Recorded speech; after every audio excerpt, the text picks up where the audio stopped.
중지로 이렇게 검지로 이렇게 올라가는 이 성향은 다른 성향의 다른 선이기 때문에 HSP 두뇌선과는 다르다 보실 수 있을 것 같습니다.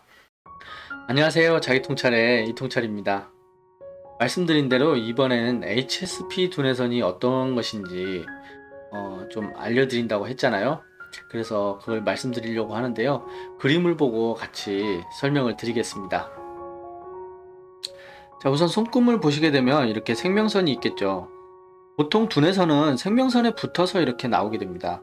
또는 이렇게 떨어져서 나오든가, 보통 이렇죠.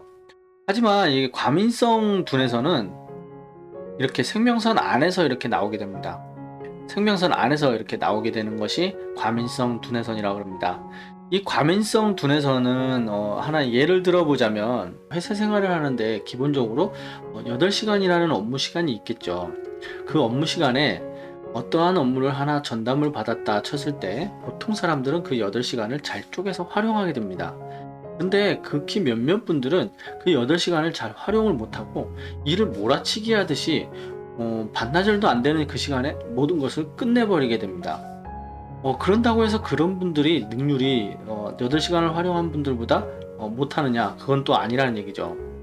그럼 이렇게 절반도 안 되는 시간에 일을 끝내신 분들은 기본적으로 뇌 활성이 굉장히 활발하게 움직이고 보통 분들보다 뇌압이라든지 열이 빠르게 올라가게 됩니다.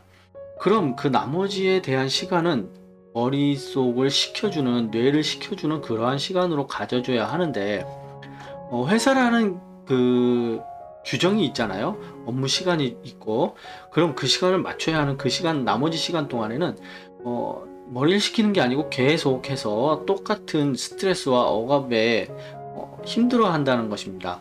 그게 하루 이틀이 지나서 1년, 2년이 계속 지났을 때는 보통 사람들보다도 더 못한 성과에 질이 떨어지는 그런 뇌 활성을 보인다는 것입니다.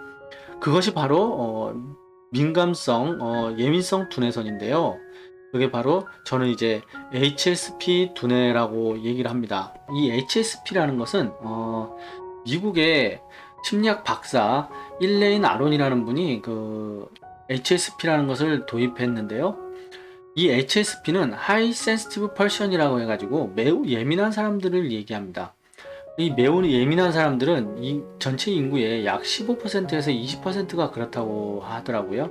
그리고 이 성향 자체가 제가 가지고 있는 이 상식과 너무 일치를 해서 내담자들에게 이렇게 이런 얘기를 많이 하게 되는데 HSP는 기본적으로 창의적이고 공감 능력이 뛰어나지만 쉽게 스트레스 받고 좌절을 느낀다라고 합니다.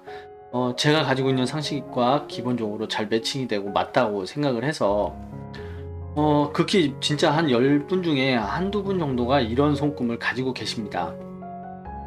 이러한 분들은 스스로가 보통 사물을 받아들이는 능력 자체가 좀 뛰어나지만 쉽게 스트레스를 받기 때문에 스스로가 뇌가 쉴 수 있는 약간 그 명상을 한다든지 삶에 힐링을 줄 수 있는 그러한 것을 좀 많이 추구하셔야 된다라고 저는 생각을 하게 됩니다. 그리고 또 이렇게 HSP 두뇌선과 헷갈리지 말으셔야 될 것이 있는데요. 우선 생명선 안쪽에서 나오는 것은 HSP 두뇌선이라고 보시면 되는데 이렇게 태양구 그리고 수성구 그리고 이렇게 생명선 안에서 직선으로 이화성구로 가는 이 세 가지는 HSP 두뇌선이라고 보시면 될 것 같습니다. 그리고 이 중지라든지 검지로 올라가는 중지로 이렇게 검지로 이렇게 올라가는 이 성향은 다른 성향의 다른 선이기 때문에 HSP 두뇌선과는 다르다 보실 수 있을 것 같습니다. 자, 소지와 약지 그리고 이화성구로 가는 생명선 안에서 나오는 두뇌선 이러한 두뇌선은 HSP라고 아시면 될 것 같습니다. 자, 영상 유익하고 즐거우셨다면 좋아요와 구독은 무료라는 거 잊지 마시고 꼭 좀 눌러주십시오. 감사합니다.